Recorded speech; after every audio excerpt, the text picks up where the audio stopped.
All right, guys, we're going to go over the RV and show you how to use it. First of all, this is your electrical jack. There is an up-down button that makes it super easy for loading and unloading onto your hitch. You also have a button right here. This is a light, so at night if you're loading, it lights up the area. Right here are your propane tanks. To access these, you just lift off this cap right here. There's 2 propane tanks. There is an arrow that points towards one tank or the other.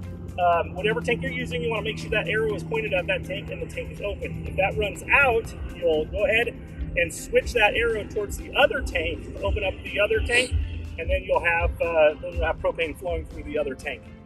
Hopefully you never need it, but right behind this is the battery, and also underneath is a spare tire. Hopefully, like I said, you don't need those, but they are there in case you do.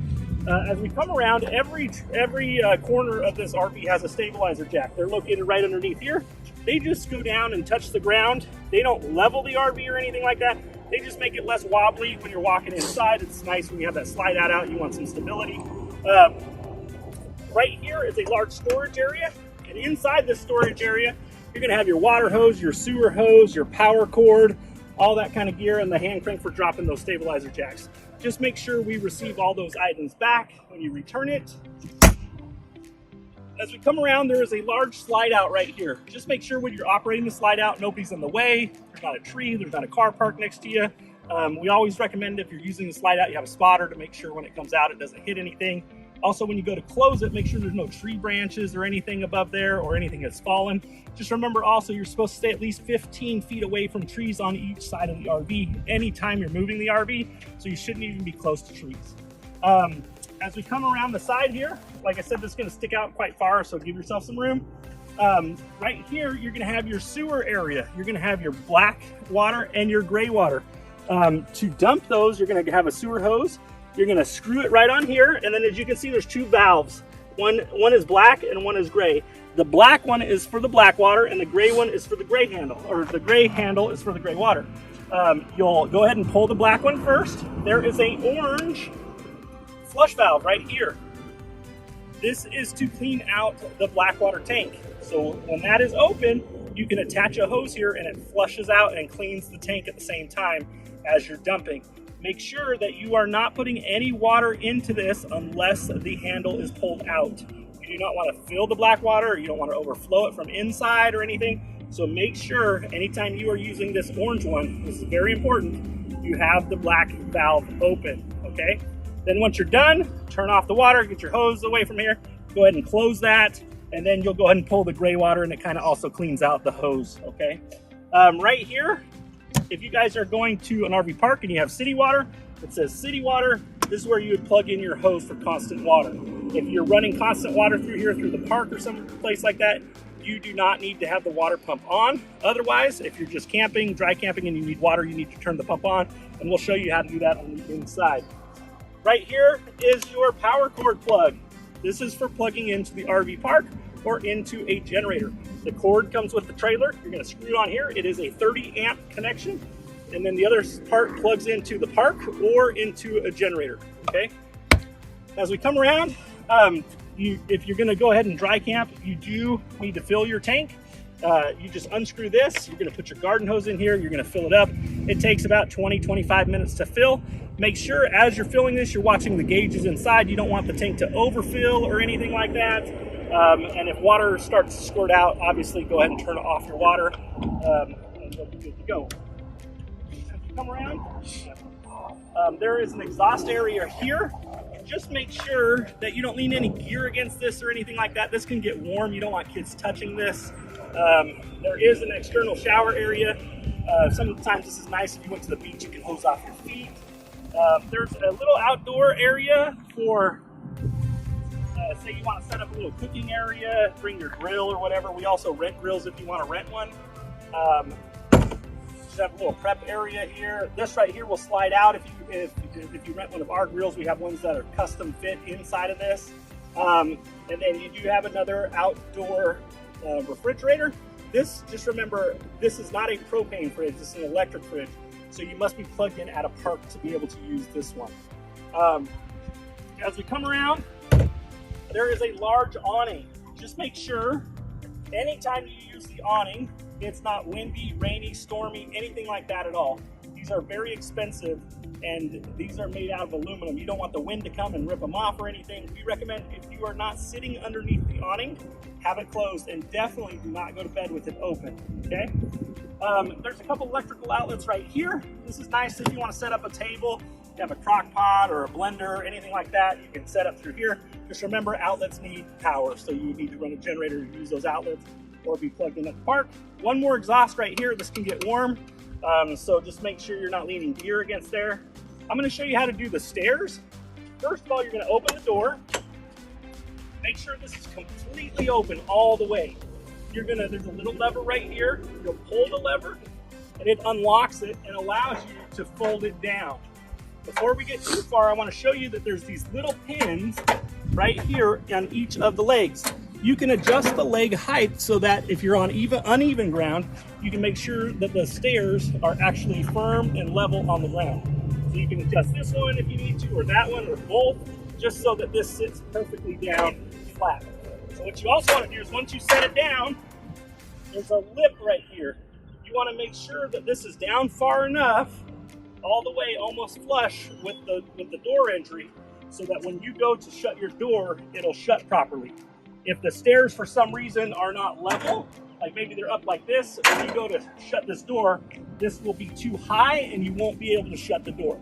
So just make sure you take care of that. It's super easy, not difficult at all. Just adjust it properly. Take you a couple minutes. And then to close it, really simple. Make sure the door is completely open again. You can swing this up. We always want it completely open because there's a bracket right here. And when you go to close it, if this door is not completely open, you'll scrape it right there. So you want to make sure this is completely out of the way. Swing this up. It'll just go ahead and lock it back into place, and then you can go ahead and close it. These RVs are fairly new, all of our RVs.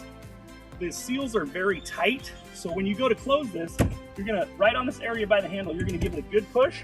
You'll hear it click into place, and then when you travel, you wanna make sure that this is covering the door so the door doesn't ever pop open on you. And I did forget to mention, when the stairs are out, you'll swing this guy over. That's a nice handle for you to get in and out safely of the RV, okay? Awesome, so we're gonna come over, last part right here, really simple. This is just that pass-through that we looked at on the other side. This goes all the way through the RV if you need to put gear in there. So let's head on inside and we'll show you how to use those things. All right, guys, we're gonna go over how to use the inside of the RV. First of all, right here is the panel. This is gonna do your interior lighting on the left. You have an awning light. You have the awning extend and retract button, and you also have the slide out. Just make sure when you're sending the slide out that nobody's in the way. You make sure there's no trees or vehicles or anything over there. Also, when you close the slide out, make sure there's no debris above the slide out, like a tree branch that have fallen in, because you don't want to sandwich it on anything. Here's the entertainment system. There's a radio here, there's a couple USB outlets, and then you have the TV. This is great. Just remember, anytime you're using major appliances, you do need the generator running to power them or be plugged in at the park. This is a great bedroom, and in the bedroom there is some electrical outlets, USB chargers on each side. This is a great area. You can close off these doors if you want to. We're going to come back into the living room and go over a few other features. One of the best features of this RV is there is lots of sleeping areas. This couch right here converts into another sleeping area, and to do that, it's super simple. You just remove the back couches, cushions like this. Just going to show you how to do it so you know how. And this is what they call a tri-fold sofa.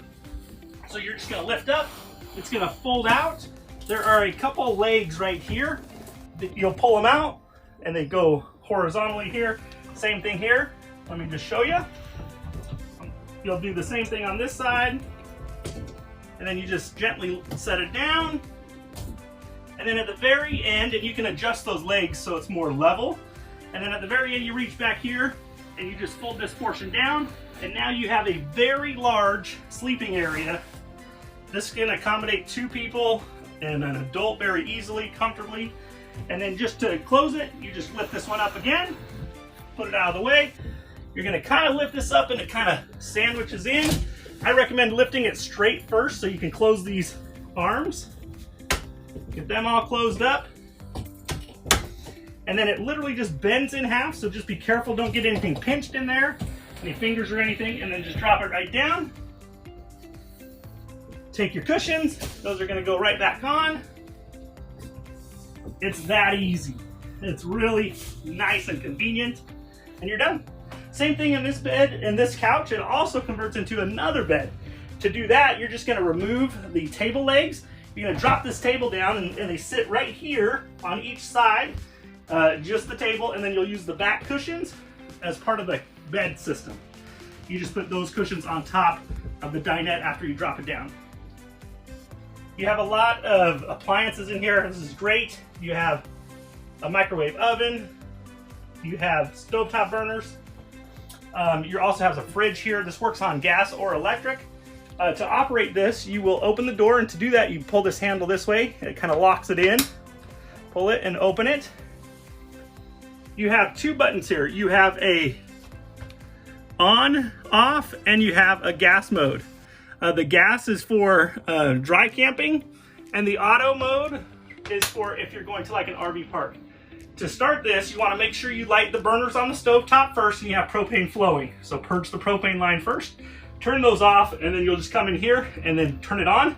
These take 4 to 6 hours to get cold. They freeze the freezer box first, then use the cold air from the freezer to cool the fridge.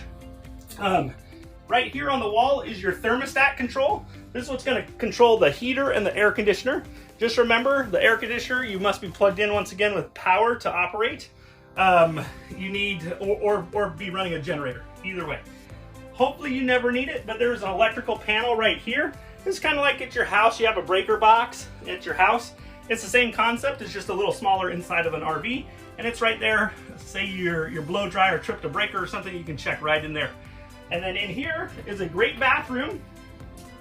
There is a pedal flush on the toilet, and then on the back wall are all your tank gauges, your water pump, your water heater.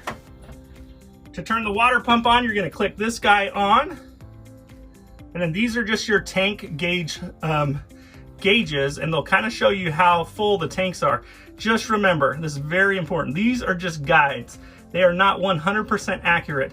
Sometimes it may be empty and you push the black button for the black water and it may say 1/3 or 2/3 full, and oftentimes that gauge will misread on a lot of RVs. So just remember that. And then right below this, you have your hot water heater. One has a symbol of a gas, that's for when you're dry camping. And then you have another one here for electric, if you're gonna be plugged in. And we always recommend you just run off of gas. And then this switch right here is just their interior light switch. I'm gonna have you guys go in and check out the bunk area. This is one of the best features of this. There is a ton of sleeping area back here. You have 2 upper bunks, and then you have 2 lower bunks and a couch. So the couch actually converts super easily into another sleeping area. Let me show you how to do that. You're just gonna come in here. It's real easy if you push down on this one and lift. It just folds flat, just like that. Have a great another sleeping area. This is just a ton of room. This is also nice if you want to put your shoes on in the morning, just leave it in the couch position, and things like that. Changing area, this is great. So hopefully you enjoyed this tour, and we are excited to see you. And when you come, if you have additional questions, we can go over those when we see you. Thanks.